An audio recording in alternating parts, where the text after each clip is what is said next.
Cześć kochani, Janusz Dąbrowski na kanale Barwy Zdrowia. Witam Was jak zwykle bardzo, bardzo serdecznie. Dzisiaj Waszym i moim gościem jest pani Dorota Wiśniewska, dietetyk, naturoterapeuta, doktor nauk o żywności. Pani Dorota zajmuje się no niekonwencjonalnie, powiedzmy, profilaktyką zdrowotną i pomocą ludziom, bo w sposób bardzo holistyczny, co mi bardzo odpowiada. Zajmuje się medycyną mitochondrialną. Będziemy pytać, o co to chodzi. Co to za medycyna mitochondrialna? Co to są za mitochondria? Bazuje również na diagnostyce i pewnie nie tylko na diagnostyce biorezonansowej i znowu jakieś hochsztaplerka dla wielu ludzi. No ja akurat się tym też zajmuję, przynajmniej w teorii. Wiem, co to jest biorezonans, zjawisko wszechobecne w przyrodzie, więc tutaj dla mnie nie ma żadnego po prostu zaskoczenia i myślę, że to jest w ogóle wielka, wielka przyszłość. Co jeszcze o pani Dorocie? Najwyżej pani Dorotka mnie poprawi. Prowadzi konsultacji stacjonarne i ewentualnie online. Opiera swoją pomoc, swoje działania na autorskim programie, tak zwanego, nazwała to heksagonem witalności. Bardzo mi się to podoba. Nie będę zdradzał tajemnicy, pani Dorota to wyjaśni. No i cóż, zaczynamy, kochani, następną rozmowę na pełnym spontanie, na pełnym luzie. Ja bym chciał zadać niejako w waszym imieniu. Jak to jest? Jakie ma pani formalne wykształcenie? Bo pytanie, czy to jest wykształcenie medyczne, dietetyczne, czy ewentualnie zajęła się pani tym, co teraz robi, mając zupełnie inne wykształcenie, tak jak ja, Politechnika, a ktoś mnie kiedyś zaraził profilaktyką zdrowotną. Jak to się u pani zaczęło, pani Doroto? To dzień dobry, witam wszystkich słuchaczy i osoby, które nas będą oglądały. Tak, sprostuję właśnie tutaj ten tytuł doktora. Ja jestem doktor nauk ekonomicznych w zakresie towaroznawstwa. To takiej nauki, dziedziny nauki o jakości i rzetelności rzeczy, które trafiają do naszego życia, a w szczególności to, co trafia na nasze talerze. Ja jestem po Wydziale Nauki o Żywności, więc ta żywność jest bardzo mi bliska, tylko z takiego punktu towaroznawczego.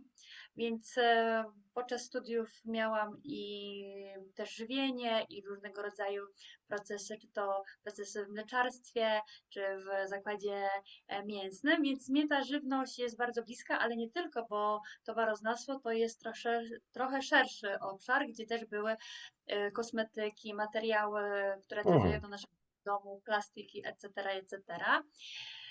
Ale moja praca, zarówno magisterska, jak i doktorancka, to była właśnie na mięsie drobiowym. Określałam jakość tego mięsa drobiowego właśnie pod takim punktem konsumenckim, jak to wpływa w pewny proces oszałamiania tego kurczaka, jak to wpływa na jakość tego mięsa, jak ono wygląda, ale też jak mikrobiologicznie będzie dla przemysłu termin przydatności, jak długo będzie mógł sobie takie mięso poleżeć. No i oczywiście środowiskowo, czyli ekonomiczny, czyli jak zakłady typu drobiarskie, przetwórcze mają wpływ na nasze środowisko, więc taki obszerny ekonomia. Nie same liczby, nie pieniądze, tylko takie bardziej tutaj żywność i jakość. Więc te żywienie jest bardzo bliskie, było mi prawie przez całe życie. Mhm. No i jak to się stało, że stałam się najpierw dietetyczką, a później naturopatką. Na uczelni miałam zostać po obronie z doktoratu. Niestety były wtedy takie czasy, że nie było miejsca dla mnie i trzeba Mhm. było sobie szukać pracy poza uczelnią. Więc w pierwszej kolejności powiem tak, ciężko jest z takim wykształceniem, ze stopniem dostać pracę w Polsce, bo tak, ani nie ma doświadczenia pracy w zakładach, oprócz jakichś tam praktyk na studiach. Więc zawsze to była praca, by była na tak zwanej praca zmianowa, od podstaw gdzieś tam. To mnie nie satysfakcjonowała taka praca, żeby podejmować taką pracę. Tym bardziej, że e, jak robiłam swój doktorat, to w międzyczasie urodziłam dwójkę małych dzieci. Miałam, więc praca zmianowa nie wchodziła w grę. Tym bardziej, że już mój mąż pracuje w zakładach. No i on długo godzin po prostu też siedzi, więc nie mogliśmy sobie pozwolić, żebym ja jeszcze po prostu mnie nie było w domu. Więc spełniłam swoje takie marzenie z dzieciństwa, bycia nauczycielem.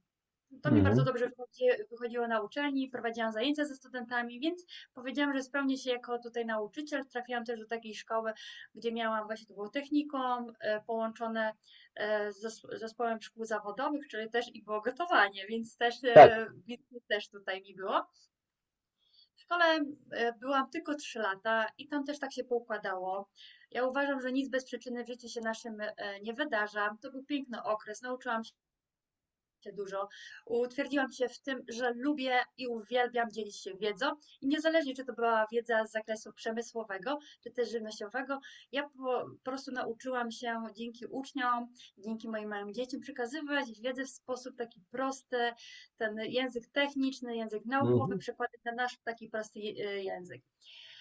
W międzyczasie, jak pracowałam w szkole, ja chorowałam na niedoczynność tarczycy, Hashimoto, miałam hipoglikemię reaktywną i oczywiście też epizody depresyjne. No po prostu wtedy jeszcze tak w tamtym okresie nie było słychać, co to jest depresja, to się dopiero pomału pojawiało i każdy mówił, że ma takie stany. No miałam takie okresy przykładowo, że po prostu ja w weekend odsypiałam cały tydzień, czyli mąż mnie prosił z dziećmi, żebym stała przed 12, jadła wspólnie śniadanie, a ja odsypiałam po prostu cały tydzień.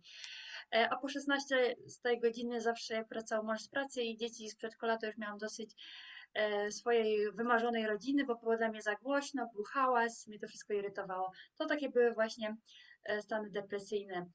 A będąc u lekarza, zawsze słyszałam, pomimo że brałam leki na tarczycę, to zawsze słyszałam, że wyniki ma w normie, bo miałam w normie, ponieważ miałam Przepraszam, że skomentuję. Wyniki są w normie, to tak. może panią skierujemy do psychiatry.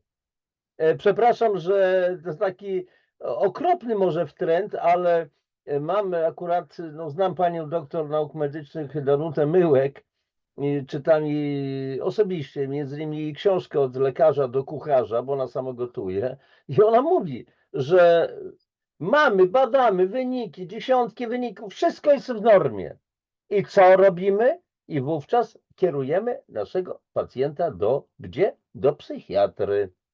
Bo on ma coś z głową nie tak, bo on sobie wymyślił chorobę, bo przecież wyniki są w porządku. No dobrze, kontynuujemy.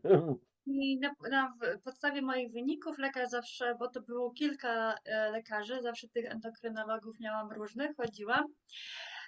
Był zawsze wynik w normie, miałam dalej brać te leki. Ja nie wiem, jak to wiedzieli lekarze, że mój organizm w ciągu tygodnia powinien taką dawkę przyjmować, a na weekend po prostu miałam inną dawkę.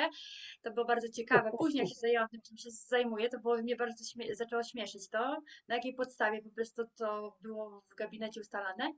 Ale wracając, no i zawsze ja się zadałam pytanie, czy da się wyjść z niedoczynności tarczycy? On powiedział, że niestety nie, że do końca życia będę brała leki, w najlepszym wypadku będą mi zwiększać dawkę, a w najgorszym wytną mi tarczycę. I ja tego słowa Jasne. wycięcia strasznie się przestraszyłam, bo jeszcze byłam wtedy osobą, nie siedziałam tak głęboko w dietetyce, w naturopatii, więc byłam bardzo, ja jako tutaj z uczelni tytułu doktora, twardo w nauce siedziałam, tak, w badaniach, Mhm. więc medycyna konwencjonalna to oczywiście tutaj trzeba się leczyć, chodzić do lekarza, od lekarza do lekarza. No jak się przestraszyłam, że mi wytną tarczycę, więc zaczęłam się interesować, co to jest tarczyca. I trafiłam na lekarza wtedy na YouTubie. Ja już nie pamiętam, który to był lekarz, ale podejrzewam, że to prawdopodobnie, nie wiem, czy mogę mówić nazwisko, ale to jest osoba medialna i poza systemem, tak mówię, jest nielubiana przez system. I ona Mhm. powiedziała na tym filmiku, że jak będę brała ten Eutyrox, tą Leutrox, ja brałam Eutyrox, to i tak w konsekwencji czeka mnie nowotwór tarczycy. I ja wtedy się jeszcze bardziej przestraszyłam, bo miałam w swojej rodzinie dziadka, który zmarł na nowotwór. Może to nie był nowotwór tarczycy, ale płuc. I ja się widziałam jako dzieciak, miałam 12 lat, jak dziadek zmarł. I jakie to jest po prostu tragedia dla rodziny, Tak. patrząc na osobę, która umiera. Więc ja się bałam tego, że będzie mnie to czekało, że w młodym wieku mogę umrzeć, że mogę zostawić to swoją rodzinę. Więc zaczęłam się interesować, co to jest tarczyca. Od filmiku do filmiku, od książki do książki. No i w międzyczasie pracowałam w tej szkole. No i taki przyszedł okres, że musiałam się pożegnać ze szkołą. Tak mi po prostu, jak mówi wszechświat, zrobił prezent, że mogłam spokojnie, bez żadnych konsekwencji odejść sobie ze szkoły i sobie odejść ze szkoły odeszłam. Odeszłam sobie do domu, nieświadoma tego, że mam prawo bycia bezrobotną. Mi koleżanka uświadomiła, że mogę iść do zatrudniaka, żeby mieć chociaż przynajmniej na te paliwo. Tak. Więc poszłam. No i byłam sobie w tym urzędzie. Wiadomo, urząd nie potrafi znaleźć pracy dla tak osoby wykształconej, więc ja szukałam też, czym mogę się zająć. Po prostu siedziałam w domu, miałam czas, mogłam się zająć, odpocząć, zająć się rodziną. Nie musiałam już siedzieć w dokumentach, w lekcjach. No i oczywiście przegapiłam termin wstawienia się do urzędu. I byłam I nie ma wypędzona. zasiłku. Tak, że nie dostanę zasiłku, więc no ja uważam, że jak jesteśmy w potrzasku, to jesteśmy bardzo wtedy kreatywni. I ja musiałam po prostu tak urząd przekonać, że jednak ten zasiłek dalej się mi należy, ale nie być taką osobą bierną, że ja nic nie robię. Więc ja wpadłam, mówię, czym ja mogłam się bym zająć? I wpadłam na pomysł, że ja siedzę całe życie w zdrowym stylu odżywiania. Tak mi się wydawało wtedy, bo ja byłam po Wydziale Nauki i Żywności, więc ja też jeszcze powiem coś ciekawostkę, wierzyłam w te oleje roślinne, rafinowane, bo to było tak promowane, to było takie Jasne. zdrowe, piramidę żywieniową. Jedz margarynę. Tak, mój mąż jadł zgodnie z piramidą żywieniową i z roku na rok coraz był grubszy i cięższy. Więc ja mówię, kurde, przecież ja siedzę, ja kupuję sobie gazetę, ja jestem aktywna fizycznie, bo bałam się, wtedy się bałam, przytyć przy niedoczynności tarczycy, więc kolokwialnie mówiąc, zajeżdżałam się treningami w tygodniu, ćwicząc z influencerkami, tak jak Ewa Chodakowska, dzień bez treningu to dzień stracony, więc jeszcze bardziej pogłębiałam swój problem zdrowotny, ponieważ ja robiłam to 6 dni w tygodniu. Ojej. Bo Przecież ja bałam organizm się, to obrywał i to solidnie obrywał. Na przykład, no nie, no masa, wiadomo, że trening, zwłaszcza silny trening, generuje masę różnych czynników zakwaszających organizm. A oprócz tego trzeba dać czas na odbudowę mięśni chociażby. ale ten strach, że ja będę osobą gdzieś tam otyło i po prostu no, nie chciałam tego być, więc po Mhm. prostu no, wiedziałam, że no, bata jeszcze w tej głowie ten taki mit, że mniej jesz, więcej spalasz i chudniesz, Mhm. więc takim błędnym kolana. I właśnie mówię, no tym się zajmuję, tutaj ten. Lubię też gotować, na tej dietetyce się tam znam, więc wymyśliłam, że będę dietetyczką i napisałam, że chciałabym otworzyć swoją działalność gospodarczą, że ciężko mi jest znaleźć pracę w swoim zawodzie, Mhm. że będę chciała tutaj. No i oczywiście urząd przyjął to, złożyłam dokumenty, żeby właśnie dostać też dofinansowanie z urzędu i otworzyć. Oczywiście też poszukałam franczyzy, żeby nie być łatwiej budować markę, więc dzięki franczyzie też, żeby była bardziej rozpoznawalna, więc znalazłam taką franczyzę, weszłam we franczyzę, no i zaczęłam swoją drogę tutaj dietetyczki. Oczywiście w międzyczasie też masę książek, masę wyjazdów na szkolenia, wiedziałam jak się publikacje szuka, wiedziałam jak to Mhm. wszystko łączyć.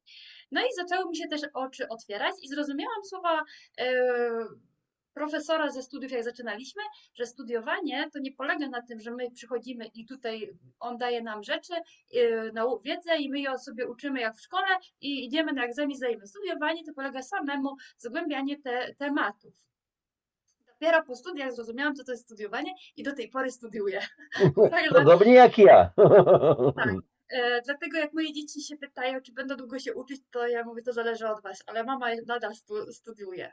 E, Więc jak zaczęłam studiować te tematy dietetyczne, dużo rzeczy mi się właśnie zaczęło, oczy mi się zaczęły otwierać, zaczęłam łączyć kropki. W międzyczasie też weszłam w tak zwany szerszy rozwój osobisty, czyli pracę z emocjami, ze stresem, Mhm. z pewnością siebie. I to wszystko tak sobie łączyłam. Pracowałam sobie jako ta dietetyczka w tej franczyzie, no i przyszedł okres pandemii. Ja miałam na ten czas wtedy, ile miałam Jest, energii? jest, jest. Kapitalny okres w ogóle. Tak. A, i oczywiście, jak ja zaczęłam dietetyką się zajmować, zaczęłam dbać o siebie. Czyli tak, sobie jadłospis zrobiłam. Weszłam na to taką dietę bardzo niezdrowo, w tamtym czasie uważano dietę ketogeniczną, to dopiero w Polsce raczkowało. Ja byłam chyba jedną z takich, nie pierwszych, bo byli chłopacy, którzy byli pierwsi, od nich się uczyłam, jeździłam sobie do Warszawy na szkolenie, od nich kupiłam mnóstwo książek, po prostu mam tutaj półkę diety ketogeniczny karniwora Jana Kwaśniewskiego. No i zaczęłam sobie gotować i pięknie zaczęło to pachnieć w domu, a mój mąż wtedy był jeszcze na takim systemie GACA, bo ja go zaproponowałam mu i on miał 5 posiłków, on pięknie schudł w ciągu pół roku, ale ciągle był głodny, 5 posiłków nosił do pracy, ciągle musiał gotować, jak coś sobie w weekend pofolgował, to musiał w tygodniu to nadrabiać Mhm. jedzenie. A ja wyszłam sobie na taki system właśnie ten diety ketogeniczne, zaczęłam smażyć wołowinę, to pięknie pachniało, mojemu mężowi aż po prostu ślinka leciała i ja jestem na diecie ketogenicznej. I on powiedział mi coś takiego, bo pochwalił się koledze w pracy, a kolega powiedział, że to jest taka niezdrowa dieta. Więc ja na słowo niezdrowa zaczęłam kupywać masę książek i czytać. I ja mówię, kurde, Arek, to nie jest, bo mój mąż ma na imię Arek, mówi, słuchaj, to nie jest jakaś dieta straszna, popatrz, to są badania naukowe, tutaj dzieci wychodzą z tego, to tam. I ja Tak. zaczęłam i do tego zaczęłam się wysypiać. Do tego miałam więcej, dużo czasu dla siebie. To był właśnie, pamiętam, styczeń, jak weszłam na dietę ketogeniczną. Więc zaczęłam wysypiać się, pracować z emocjami. I po tej diecie zauważyłam, że zaczęło się moje zdrowie pomalutku poprawiać. I Mhm. nie mówię, że to było od razu, ale z tygodnia na tydzień miałam więcej energii, mniej przelewań w jelitach. No mojemu mężowi to pachniało i sam szedł tak samo później po mnie i do tej pory utrzymuje. I powiedział, wtedy pamiętam takie słowa, że jest pierwszy raz najedzony do syta od czasów w technikum. I my z mężem jesteśmy do tej pory na 2, 3 posiłków, w zależności od Mhm. sezonowości. Czyli jak jest lato, wtedy są 3 posiłki, jak jest po prostu zima, to jest 2 posiłki. No i wprowadzałam Jak wtedy, można wyżyć na 2 posiłkach? można i To to jest bardzo dobrze. możliwe? No, Tak. ja się śmieję, prowokuję, kochani, no znacie mnie, że lubi się trochę pośmiać, podroczyć, ale ja Mhm. bardzo często też jem tylko 2 posiłki dziennie, jakoś żyję, przeżyłem te swoje latka. Stosuję często okno żywieniowe, 8 na 16 na przykład, bo jem pierwszy posiłek nieraz 11, 12 godzina i później wieczorkiem gdzieś około 17 i to mi wystarcza. Ja muszę się najpierw nachodzić, narobić się, czyli jest dokrwienie, dotlenienie, a nie od razu do lodówki. Człowiek prehistoryczny nie miał lodówek, pieczarze. Kości miał ogryzione, więc nie mógł od razu, jeleń od razu podchodził, dzień dobry, może pan mnie zarżniesz i zjesz mnie. Nie było czegoś takiego, kochani. Były okresy głodówek również, no ale to jest taki mój wtręt. No. I tak byłam sobie od 2019, weszłam we franczyzę, zaczęłam właśnie wprowadzać to, o czym czytałam, zaczęłam na swoim ciele, na swoim organizmie sprawdzać, więc zaczęłam się czuć i tak powiem, zaraz wrócimy do tej pandemii. No i jak weszłam w styczniu na dietę keto, to tak w sierpniu odstawiłam leki na tarczycę, bo nie były mi potrzebne. Ale tam było wspomniane kilkanaście czynników, które pozwoliły mi stworzyć ten mój program Heksagon Witalności. No i tak, i weszłam sobie w to franczyzę, było bardzo fajnie do momentu, kiedy nie była pandemia. Ponieważ ja miałam otworzonych kilka gabinetów, bo to był gabinet w mojej miejscowości, ja jestem z Mierek, to jest warmińsko-mazurskie, koło Olsztynka, czyli był w Olsztynku, był w Olsztynie, bo miałam wtedy, i jeden jeszcze był w Mławie, no bo musiałam po prostu zacząć też zarabiać.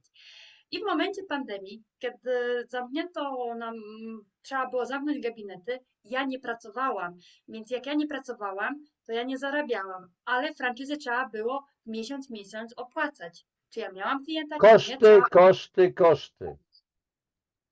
Więc był taki okres, że też myślałam znowu w moment, czy wymyśl coś, co możesz robić. No więc wymyśliłam, że ja wyjdę z tej franczyzy, ponieważ ona mnie nie wspiera, bo czym więcej i tak pracowałam, czym więcej przyjmowałam podopiecznych, tym i tak musiałam więcej oddawać. Mhm. Więc dużo się napracowałam, niby dużo zarobiłam, ale w sumie było tak, że do tego, co włożyłam swego wkładu energetycznego, mojej wiedzy, know-how, bo ja tam też przez tą dietę zachęcałam ludzi wprowadzałam na dietę keto, więc nie, czułam, mój mąż mówi, nie tędy droga, tutaj jest po prostu, ty siedzisz w weekendy, układasz jadłospisy, bo ja jestem taką dietetyczką, że ja programy mamy, tak, ja też mam program teraz, ja mogę mieć z szuflady dietę, tak, generuję sobie, ale ja mówię, że ja Dieta, rozwiązanie A, B, C, D, typ tak, klienta, tak, tak, bach, tak, bach i tak tak, dalej. Bo tak często się robi.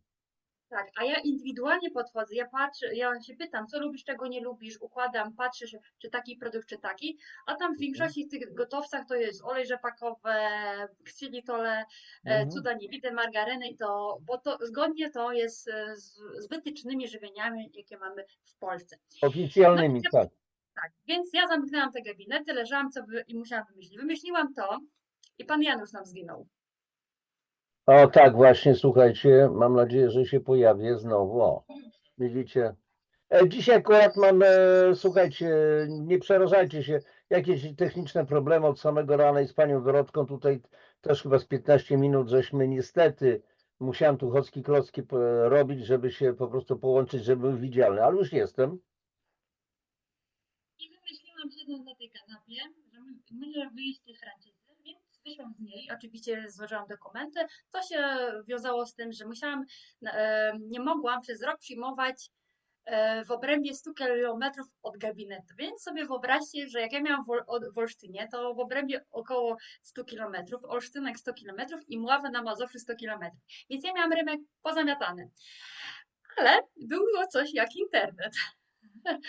I weszłam po prostu do internetu. Tego się też nauczyłam, bo między innymi, jak to się mówi, była pandemia, to był też czas, żeby się doszkolić, poznać nowy kierunek, po prostu. I ja po prostu weszłam w to.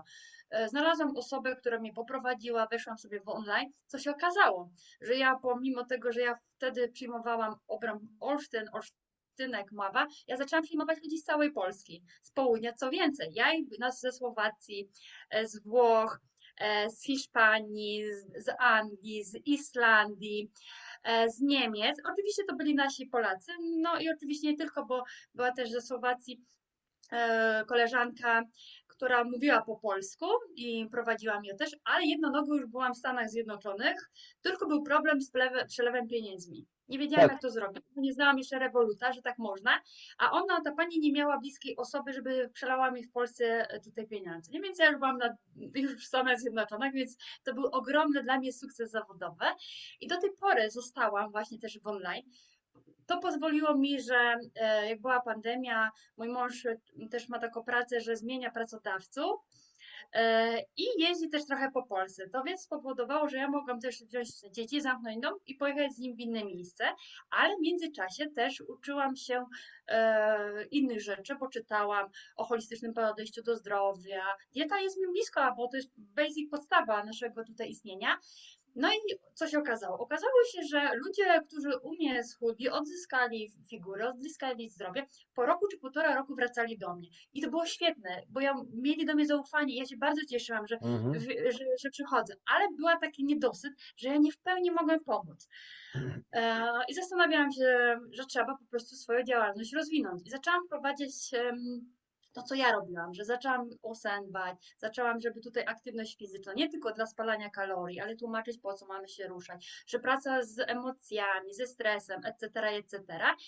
I wtedy weszłam też i suplementacja, wtedy świadoma weszła i zioło i po prostu to robiłam. No i co? No i w międzyczasie mój mąż był 2 razy, dochodzimy teraz do biorezonansu i do Mhm. egzaminu przeladniczego z naturopatii. Mój mąż w tym okresie chorował 2 razy na biopolariozę. Pierwszy raz chorował wtedy, kiedy ja robiłam doktorat i jeszcze byliśmy bardzo osadzeni w medycynie konwencjonalnej, no i pierwsze leczenie miał antybiotykami.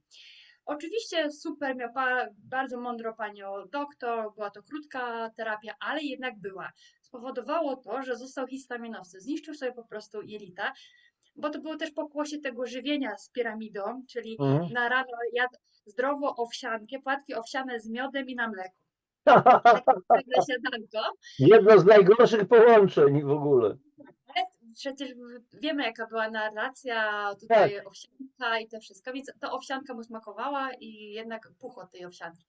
No i drugi raz, jak już zachorował na boleriozę, znowu złapał kleszcza, to już byliśmy w nurcie dietetycznym, w nurcie tutaj ziołolecznictwa, etc. No i poszedł właśnie w kurację tutaj właśnie już na zioła.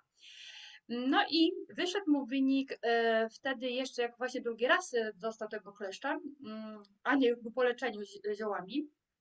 Wyszedł, zaraz, moment. Aha, jeszcze przed leczeniem ziołami, jak poszedł się zbadać w laboratorium, wyszedł mu wynik niepewny. Nie ma nie ma boleriozy. Mhm. I nie wiedział, co z tym zrobić. Więc zaczęliśmy szukać, jak to można sprawdzić i trafił właśnie na słowo biorezonans. No i pojechał na swój pierwszy biorezonans do Gdańska wtedy, no i biorezonans potwierdził, że jednak ma to boleriozę i wtedy zaczął się leczyć właśnie ziołami.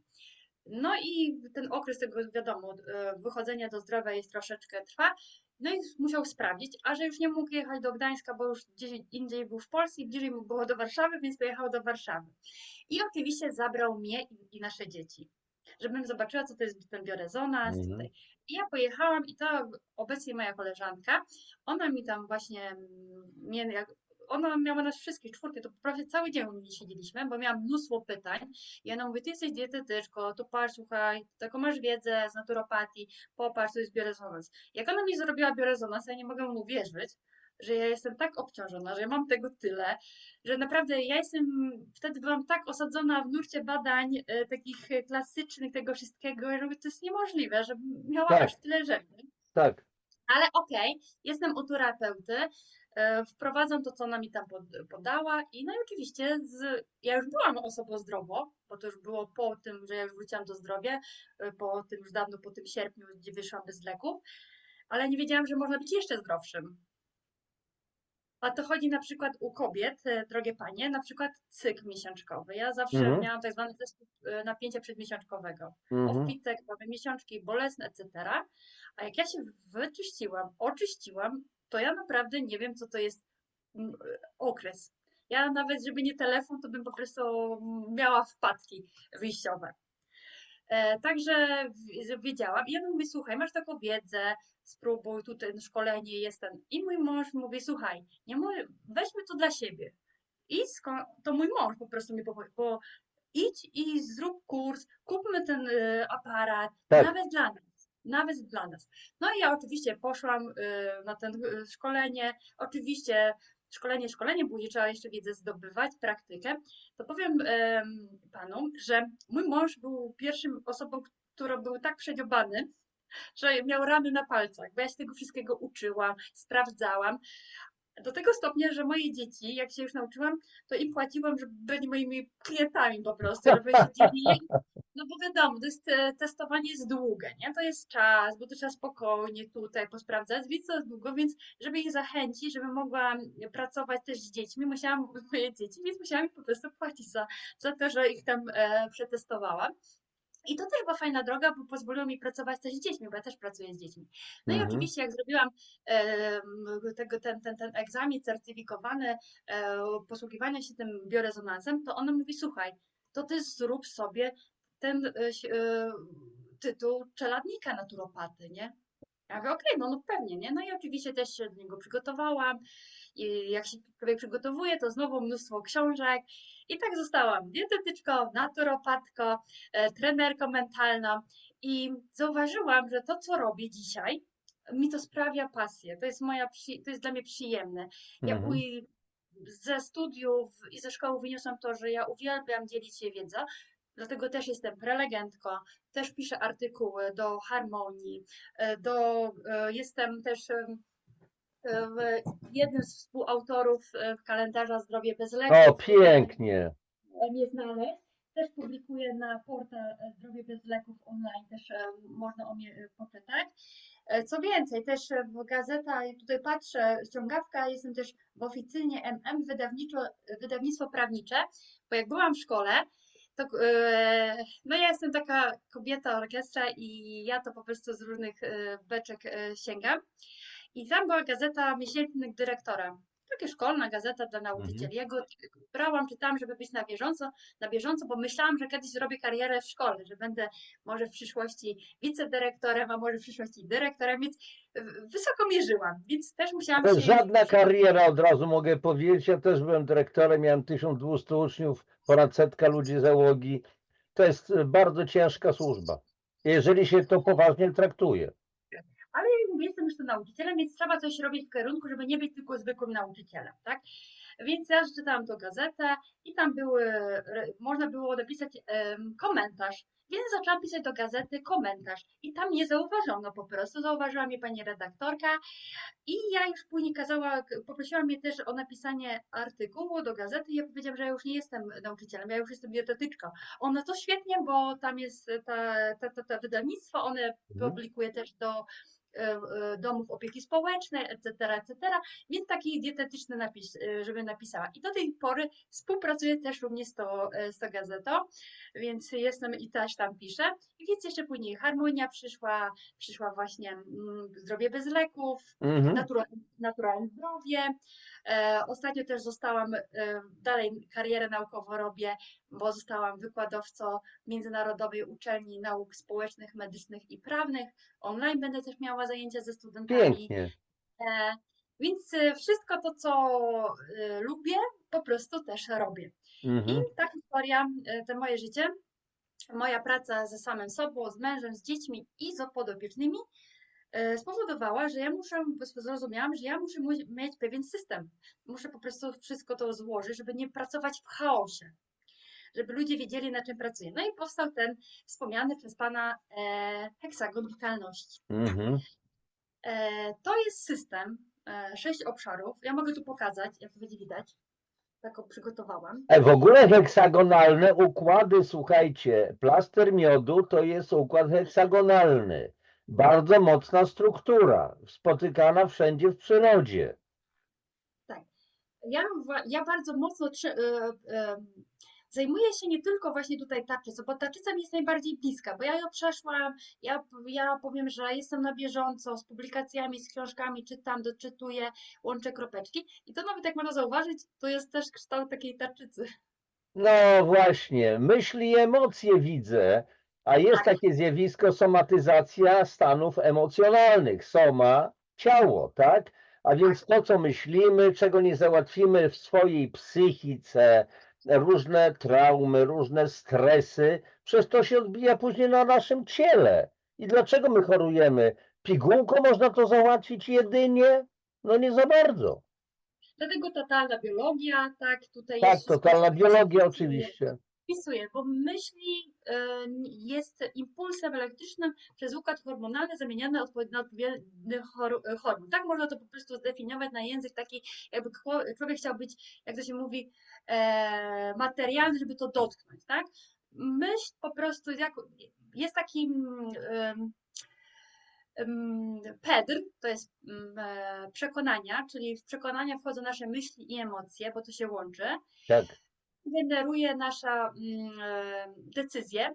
Decyzja daje nam działanie, a działanie rezultat. I jeśli nas nie satysfakcjonuje rezultat, czyli zarabiamy za dużo pieniędzy albo chorujemy, to my nie możemy zmieniać działania, tylko musimy iść do początku, czyli do przekonań, do naszych myśli i emocji. Tak. Musimy to zmienić. Czyli Początek, tutaj fundament, co to spowodowało, czym zostało to spowodowane. tak, nie boimy się choroby, bo choroba jest tylko, e, jest informacją biologiczną, że trzeba zadbać o siebie. A nas się straszy chorobą. A to jest po prostu jak listonosz. Po prostu informacje i musimy coś działać. Później mamy tutaj drugi obszar. Oczywiście te obszary nie jest a jeden ważny, drugi mniej ważny. Wszystkie obszary spełniają swoje funkcje. To jest tak jak po prostu w klockach domina. Jeśli to siada i to i to. I drugi obszar to jest świadome odżywianie. Ja mówię świadome odżywianie, ponieważ trzeba być świadomym. co wrzucamy na talerz i po co i dlaczego, tak? Czyli tego uczę, sezonowości, regionalizmu. Oczywiście Tak, dodaję tutaj suplementację, ponieważ w dzisiejszych czasach nie wszystko dostaniemy z naszych tutaj produktów, ale również w pewnym wieku nasz organizm nie produkuje takiej puli pewnych związków jak coenzym Q10, jak tak. L-karnityny, więc my musimy też pomóc sobie tutaj Ale nawet suplementacją. kolagen tracimy z wiekiem, Tak skóra się jest. marszczy i tak dalej, i tak dalej. Tak jest.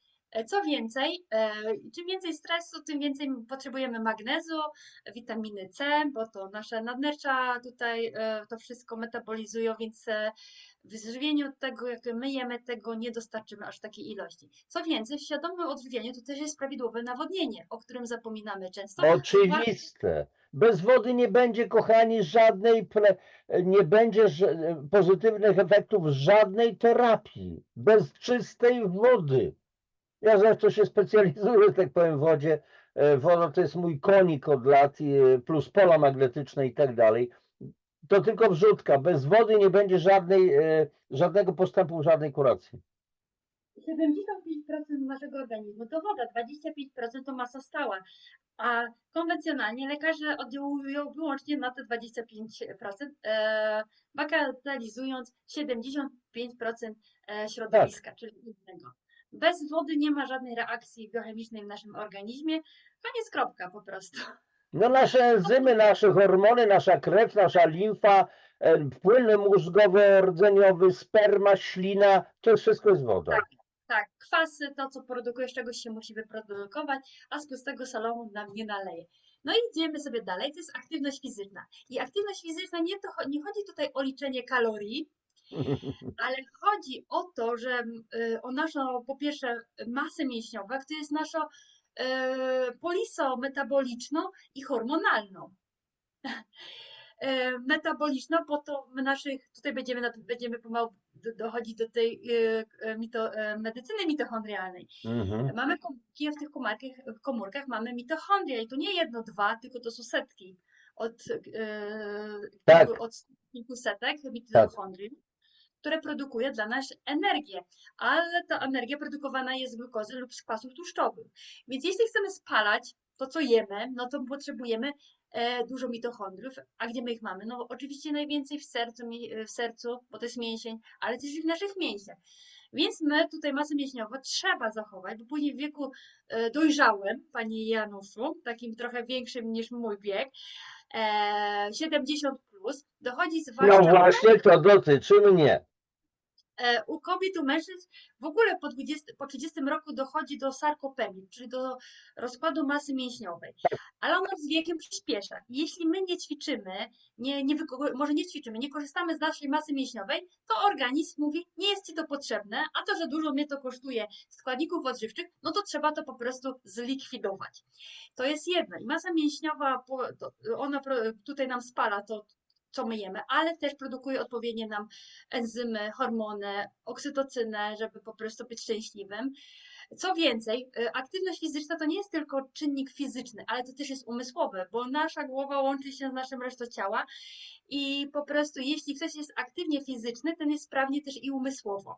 Podczas ćwiczeń, podczas postu produkuje nam się czynnik BDNF, czyli neurotroficzny czynnik mózgowy. Chroni nasz mózg, ale też jest takim czynnikiem przeciwbólowym, czyli jak częściej ćwiczymy pewne ćwiczenia, tego czynnika mamy więcej i próg bólu nam wzrasta.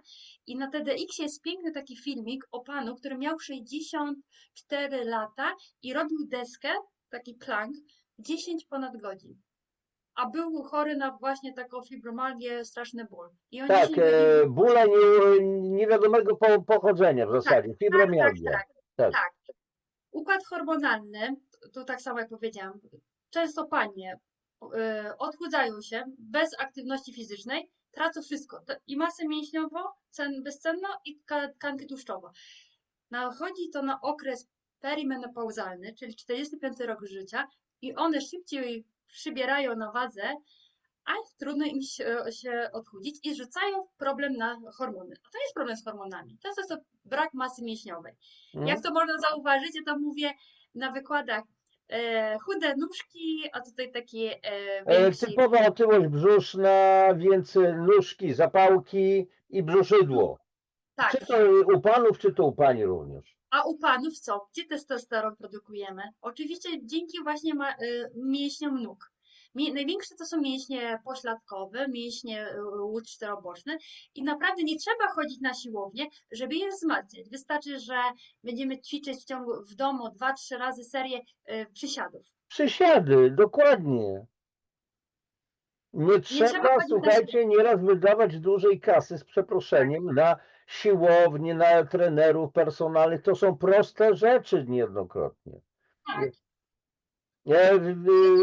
Pani dyrektor, nieraz na szkoleniach mówię, słuchajcie, poranne ćwiczenia, ale ja nie mam czasu. O której wstajesz? No o 6. Możesz stać o 5:55?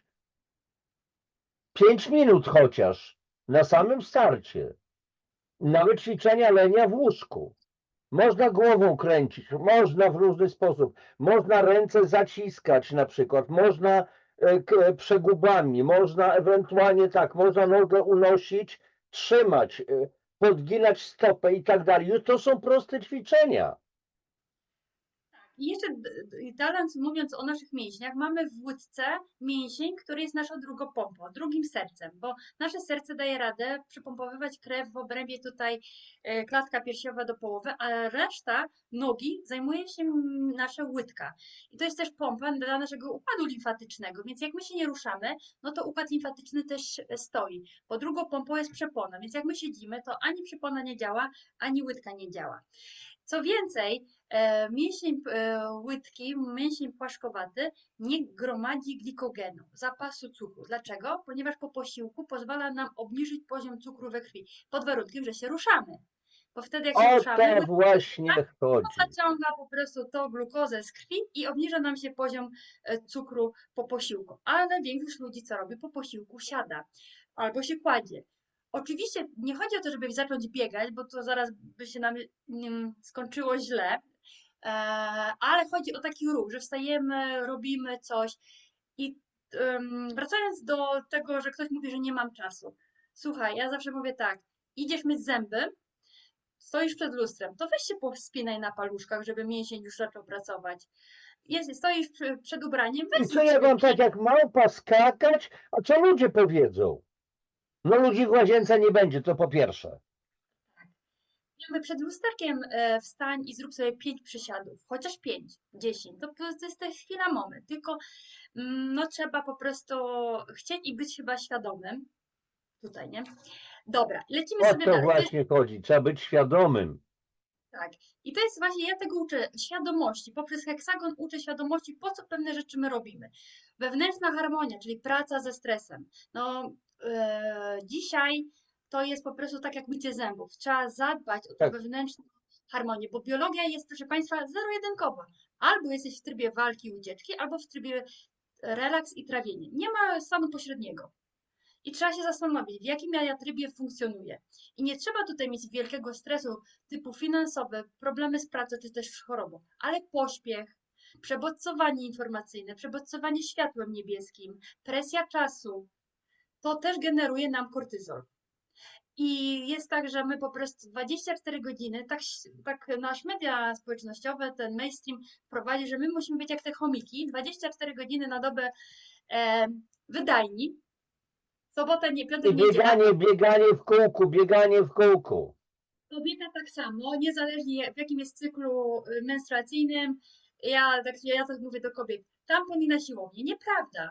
My jesteśmy biologią, my podlegamy pewnym prawom, mamy prawo do odpoczynku, tak jak przyroda. Jest po to zima, żeby przyroda też mogła odpocząć po intensywnym lecie, Tak, po jesieni. I tak człowiek też powinien odpoczywać.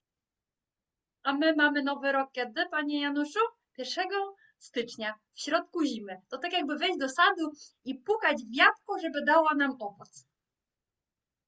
Bo musi być produktywny. Na cytrusy kiedyś, jak ja byłem szczenięciem i telewizji była mowa, już 2 statki stoją na redzie w Gdyni z pomarańczami z Kuby i dostawaliśmy w paczkach 2-3 pomarańcze, pachniały. Dzisiaj mamy tego skolku ugodne, jak to mówią Rosjanie. Ale Mhm. pytanie, czy te cytrusy nadają się dla nas akurat? Jaką No, rolę pełnią? Czy jabłka właśnie zimą? No ale są witaminy potrzebne, dobrze. A co nasi dziadowie, nasze babcie robiły? Robiły kiszonki, kiszona kapusta, ogórki i tak dalej, i tak dalej. A więc wypadliśmy w ogóle z rytmu biologicznego, tak prawdę mówiąc. I jeżeli dołożymy do tego te dwa, bo w zasadzie o tym pani mówi, dwa syndromy. Syndrom nadmiarów, tych wszystkich, przepraszam, a ja to nazywam świństwami w produktach do jedzenia, bo już nie staram się za wszelką cenę wyłączyć pojęcie żywności, bo w sklepach nie mamy żywności prawie. Mamy produkty do jedzenia, które nam są oferowane. A więc barwniki, polepszacze, konserwanty, spulchniacze, glifosat osławiony i tak dalej, syndrom nadmiarów, ale po drugiej stronie syndrom braków witamin, minerałów, polifenoli, kwasów tłuszczowych, omega-3, błonnika i tak dalej, i tak dalej, i tak dalej. ewolucyjnie my mamy ciała i komórki, i metabolizm człowieka z kamienia, tak? Paleolityczny. My ewolucyjnie jesteśmy zaprogramowani do życia w niedoporach, w ciszy, w kontakcie z naturą, ze światłem, ze snem od wschodu z Tak, aktywnością od wschodu do tak. zachodu.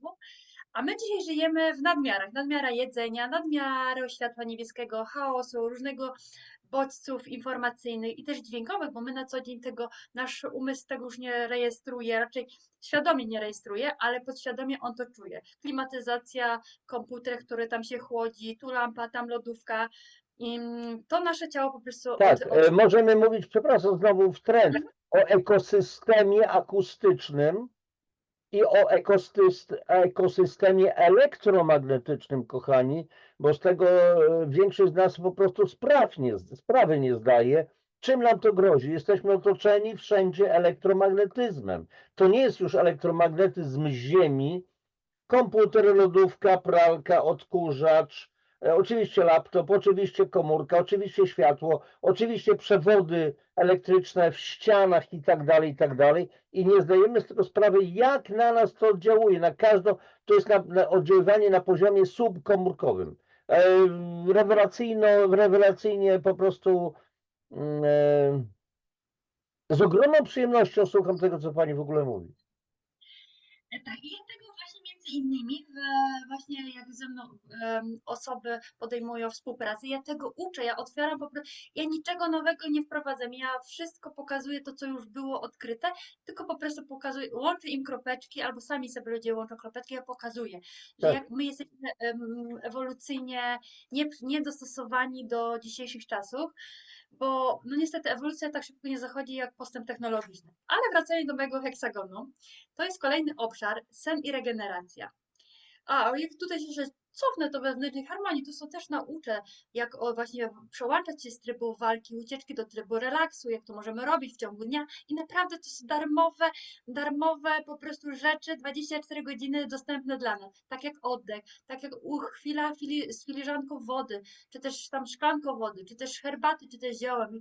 Chwila dla siebie, chwila wyłączenia tego mózgu, przebodźcowania.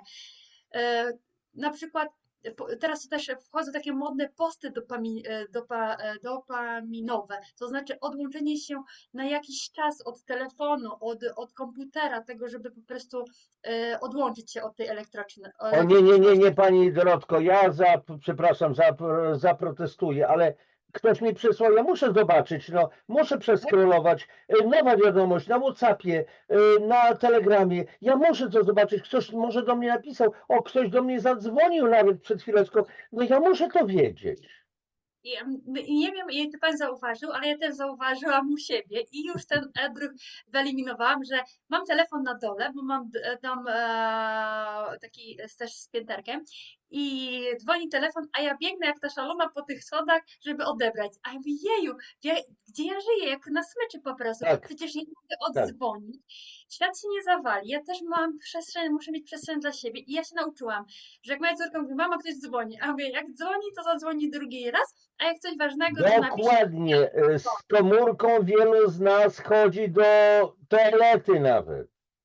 do łazienki jakieś, bo może ktoś zadzwoni. No i co z tego, że zadzwoni? To tak jak pani mówi, to zadzwoni drugi raz, najwyżej ja do niego dzwonię. Nic się nie dzieje. Nie, zobaczcie, to co pani Dorota bardzo słusznie powiedziała, jesteśmy na smyczy. Czy tu widać smycz? Ona jest niewidzialna. Niewidzialna smycz. Dlatego też uczę na przykład, żeby na noc, właśnie to zaraz sobie dojdziemy do tego ostatniego obszaru, ale właśnie ja na noc wyłączam Wi-Fi w swoim domu, wyłączam telefon na tryb samolotowy, bo nawet jeśli ktoś zadzwoni mi w nocy z jakąś tragiczną wiadomością, to ja i tak mu nie pomogę, nie? Tak. Więc wolę to z rana, jak będę wyspana, będę miała świeży umysł na tej zasadzie, po prostu tutaj. Dobra, czyli to była ta wewnętrzna harmonia, czyli praca tego uczę, jak właśnie w dzisiejszych czasach, właśnie sobie pomagać, relaksować się. No i przechodzimy do obszaru sen i regeneracja. No to ja uważam, że sen to już jest fundament naszego zdrowia. No, tylko i wyłącznie podczas snu nasze organizmy się naprawiają i regenerują. I nie wystarczy się tylko położyć, bo ktoś myśli, to ja się położę i sobie pośpię te 7-8 godzin.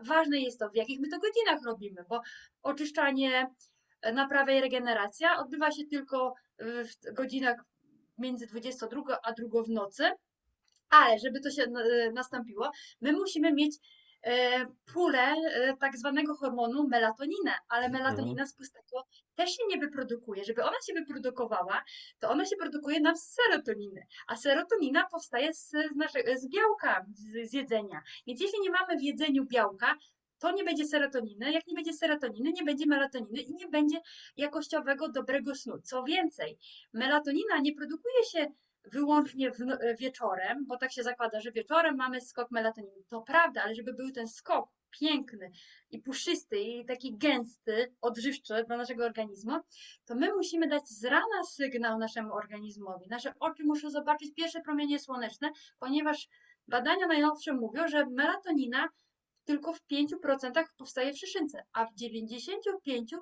w mitochondriach.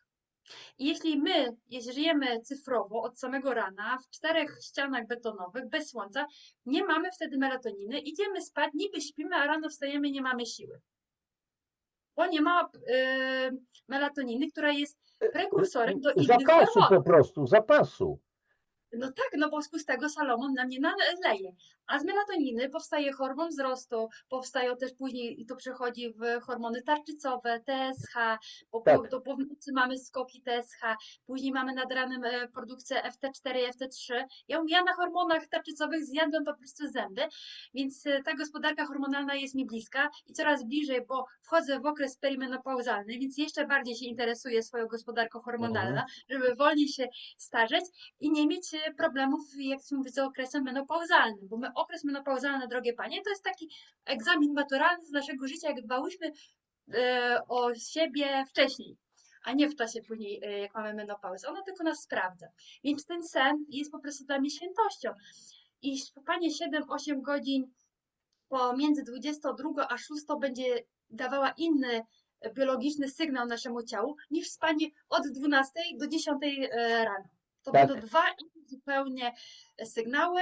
Na pewno ten drugi sygnał spania, kładzenia się późno i wstawania też późno nie będzie tak efektywny, jak po prostu my, jak to zrobimy od 22 do 6. Dlatego ja przed spaniem już mówię o wyłączaniu ekranów niebieskich, telewizora, tabletów, telefonów, wyciszanie się, relaksacja, wprowadzenie swojego organizmu w stan relaksacji, ponieważ nie na wysokim kortyzolu, ale często ludzie, ja to tak mówiłam ostatnio na swoim wykładzie, że kiedy stres trwał tylko 15-20 minut, u człowieka pierwotnego, bo albo go ten tygrys szablozębny zjadł, albo mu uciekłeś. Dokładnie o to chodzi. Tak. A później tak, a my dzisiaj mamy tego tygrysa 8 godzin w pracy, później z nim wracamy do domu w skorkach, a wieczorem oglądamy wiadomości. A co Tak. gorsze, może jakieś horrory, czy jakieś filmy, które podnoszą nam kortyzol i my idziemy spać i czujemy się niewypoczęci. Tak. Bo na wysokim kortyzolu po prostu idziemy. Więc to jest też zadbanie o higienę swego snu, czyli już ważne jest, tak jak mój kolega powiedział, że dobry seks zaczyna się z rana. I tak dobry sen również się zaczyna Ależ z rana. oczywiście, dokładnie. Tak, od pierwszych Tak jak seks zaczyna się od pierwszych miłych słów, o dbania o drugą osobę, Tak. tak i nasz sen, żeby był wydajny, jakościowy, dobry, taka esencja, taka skondensowana, że po prostu my podczas powinniśmy po prostu wstać rano i jak być naładowani do życia, a nie ktoś wstaje i on mówi, że po prostu wychodzi z łóżka połamany. To znaczy, że ta regeneracja nie była, coś się zaburzyło, ale co? I trzeba wtedy szukać, tak? A być może od samego rana już tak było, tak? A wieczorem później jeszcze była do późna telewizja, jakiś może skok glukozowy, czy jakieś słodkość jeszcze na nas spadło, albo Ale to jakieś jest jedzonko. normalne, bo znaczy ja też znam z własnego doświadczenia, bo załóżmy, był czas, że długo, przez 8 lat, raz w miesiącu wyjeżdżałem, akurat mieszkałem pod Warszawą i wyjeżdżałem do Zawiercia, robiłem wykłady. To akurat prawie 3 dni to trwało. W piątek przyjeżdżałem, sobota, niedziela. To była na okrągło. Na przykład jak robiłem wykłady od 9:30 do 16:30 z godzinną przerwą tylko obiadową, a później ludzie, panie Nuszu, pytanko, tylko pytanko, do 2 w nocy na przykład, bo była integracja, bo było to, później się nauczyłem, nie, zostawiam, idę do pokoju spać. Ale jak wracałem po takim zajeżdżę, to była gdzieś około 21:00. Mijałem akurat w Marki koło właśnie Ząbek, gdzie mieszkałem. No i był Carrefour otwarty. Więc ponieważ byłem zmęczony, już miałem dość pewnych rzeczy, to co człowiek chce? Chce oczywiście jakiejś dopaminki, zadowolenia. Więc od razu powiedzmy na regał, prawie kilo lodów, do mieszkanka, kilo lodów 20 minut, pół godziny, jeszcze coś tam przy kąpie, relaksacja, tak to nazywałem oczywiście. Ja wiedziałem, że to jest złe, ale też nie miałem jakby siły na to, żeby pokonać to zdecydowanie. No i co? Człowiek się kładł mniej więcej o 2:00, o 3:00 nieraz spać. 3 godziny takie wykłady, takie wyjazdy mnie kosztowały, żeby dojść do siebie. Tym bardziej, że spotykamy różnych ludzi, a ci ludzie mają różne energie. Mają na nas wpływ różny. I dobry, i bardzo zły, i tak dalej, i tak dalej. A więc mówię, znam to też z autopsji. Staram się oczywiście w miarę możliwości też dbać o siebie, ćwiczenia i suplementacja, takie inne historie, ale to tutaj się doskonale rozumiemy, pani kapitalnie to tłumaczę na przykładzie tego heksagonu witalności, które obszary są najważniejsze, jak one ze sobą współpracują. Nie można wyrwać jednej części. Wszystko ma być razem. My nie możemy też pracować jak nad jednym obszarem, bo mnie mówię, to dietetyka pokazała, że ja pracowałam na obszarze odżywiania i aktywności fizycznej, ale to było za mało, bo moje panie miały na przykład genialny jadłospis, podkaloryczne, to co chciały jeść, smakowało, ćwiczyły, a pracowały na zmianę i nie miały tej nocnej regeneracji, no i miały ciągle podwyższony kortyzol, bo wiadomo, zaburzona nocka to Tak, jest stan stresu dla organizmu, wysoki poziom kortyzolu, do tego zaraz idzie insulina w górę, czyli nie było spalania tkanki tak. tłuszczowej, do tego rozregulowany układ hormonalny, grelina wysoko, leptyna nisko, czyli więcej zachcianek po południu, o 17 na słone, słodkie przekąski. Więc ja zaczęłam to właśnie łączyć i pokazywać, jak ważne są obszary w naszym życiu. I ja to wzięłam właśnie w taki heksagon, bo był mi najbliższy, gdzie ostatnim takim obszarem zrobiłam kontakt z naturą.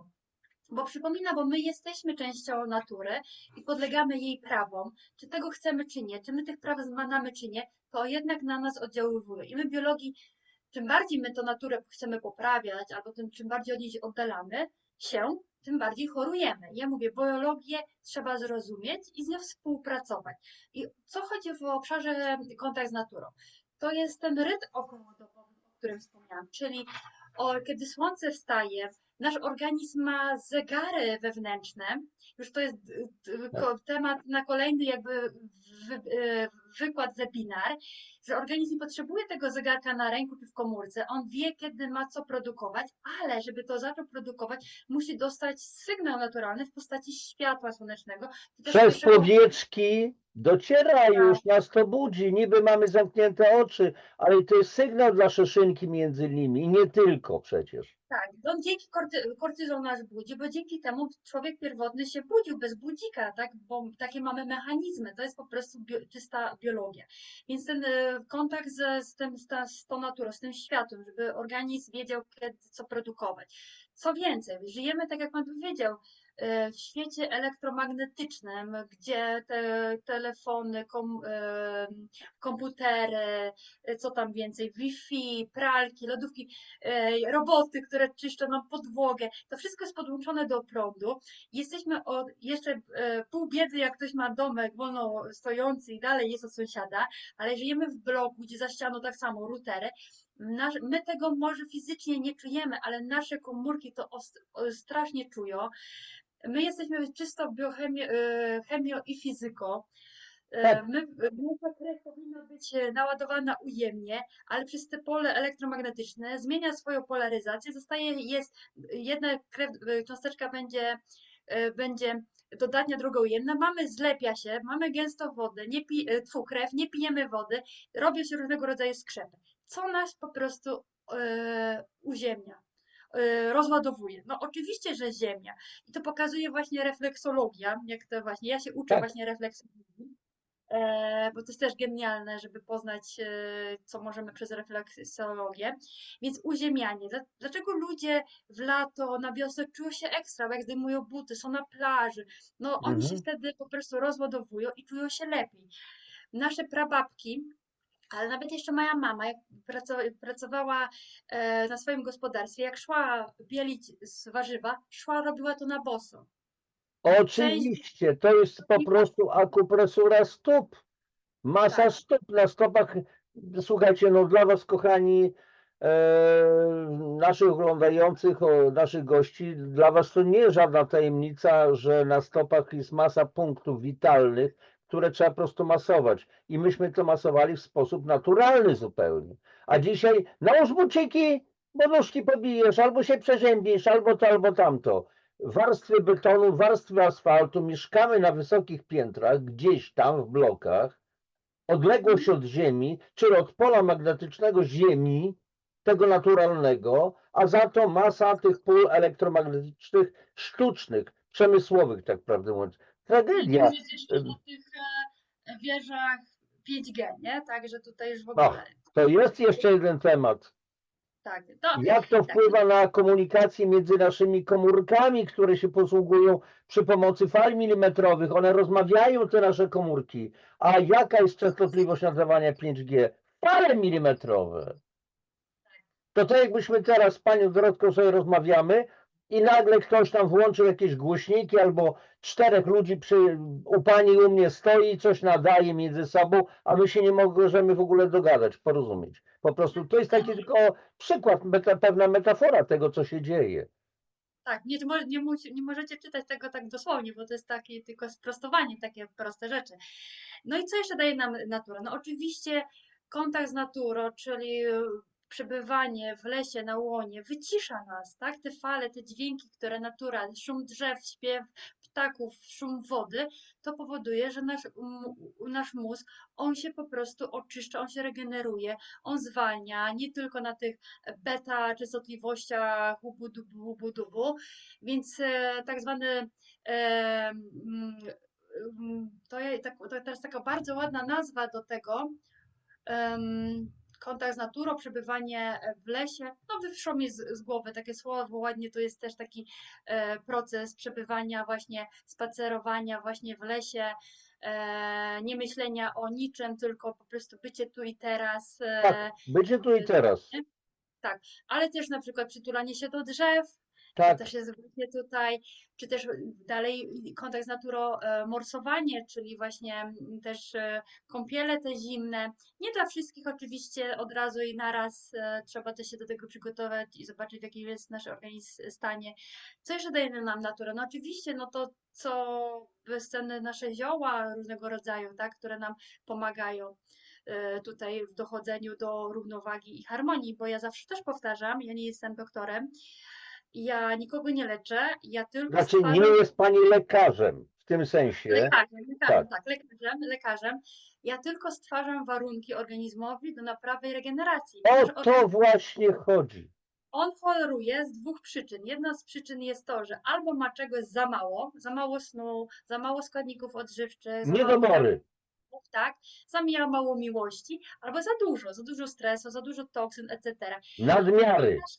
Tak, a nasze mamy genialne organizmy, bo mają wbudowane mechanizmy samonaprawy i regeneracji i tylko trzeba zrobić odpowiednie warunki. Ja takie warunki jak sobie zrobiłam, no to wróciłam do w pełni zdrowia i mi nikt nie powie, że nie ma chorób nieuleczalnych, na przykład na temat tarczycy. Tak, tak. Oczywiście nie zadziało się jednego dnia, ani w ciągu 2-3 tygodni, czy też miesięcy. To był proces, ale ja byłam konsekwentna, bo wiedziałam, czego po prostu chcę. Bo że zdrowie to jest proces długofalowy, to jest maraton, a nie sprint. Nie ma magicznej, ja mówię, nie ma magicznej tabletki, ale jest system, który działa. I takim systemem, mówię, dla mnie jest seksagon witalności. Tak. Mówię to z pełną, słuchajcie, potwierdzam to, że tak powiem, na podstawie tego, co sam wiem, co przeżyłem praktycznie przez 30 lat, z różnych dziedzin nabywałem wiedzę.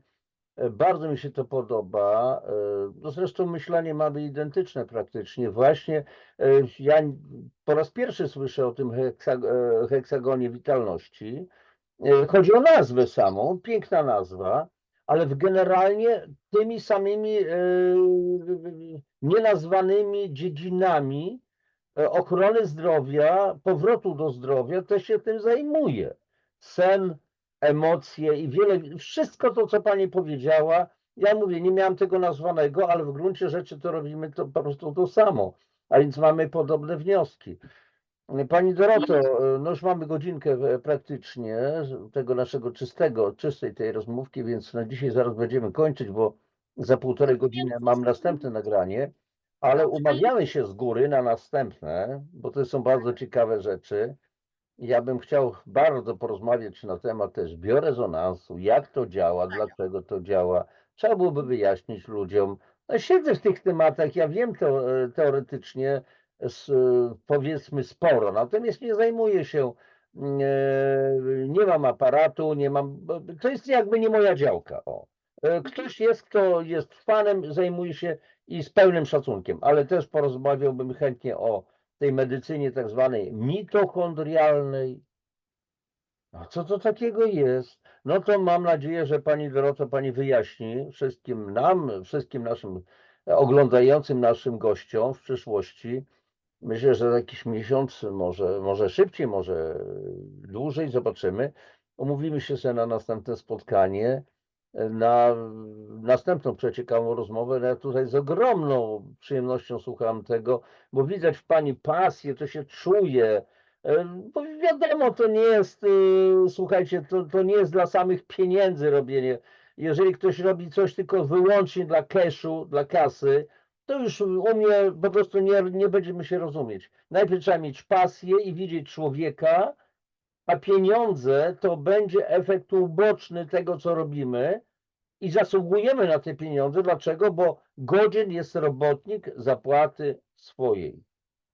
I mamy prawo brać po prostu pieniądze za jakieś usługi, bo inaczej, bo są czasami, wiecie, ludzie tacy, no to tak, pan taki mądry, uduchowiony, to proszę to za darmo. Ja mówię, proszę iść do sklepu, wziąć za darmo kiełbasę, masło, mleko, chlebek i tak dalej. Za darmo proszę zatankować sobie benzynę.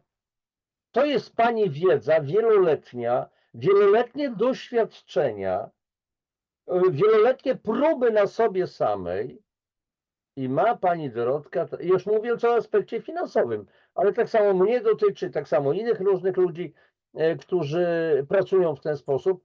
Tak, mamy za to mieć ekwiwalent, na przykład czy pieniężny, czy modlitwą, czy błogosławieństwem. To jest pewien wyraz wdzięczności. Pani Doroto, bardzo serdecznie dziękuję za tą rozmowę, naprawdę kapitalną rozmowę dla mnie. I takie ostatnie jakieś zdanie, którym chciałaby pani zamknąć tą naszą dzisiejszą rozmowę, zdanie dla naszych gości po prostu. O, e,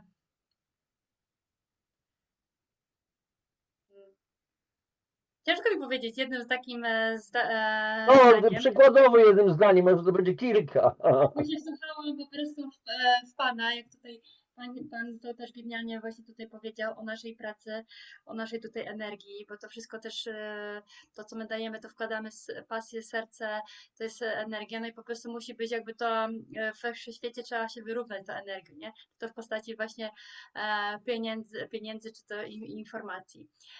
Z czym bym chciała zostawić naszych dzisiaj widzów, naszych słuchaczy, z tym, aby każdy z Was był własnym dietetykiem i własnym po prostu lekarzem. Żeby otworzył oczy, zdjął klapki i sam zaczął po prostu myśleć, łączyć kropki, żeby wrócił do ewolucji. Piękne zdanie, które często piszę na swoich terapiach. Panie Januszu, ja sobie tylko otworzę, żeby po prostu ten Dobrze, cytat dobrze. zacytować. Tutaj już sobie szybciutko otwieram. Już.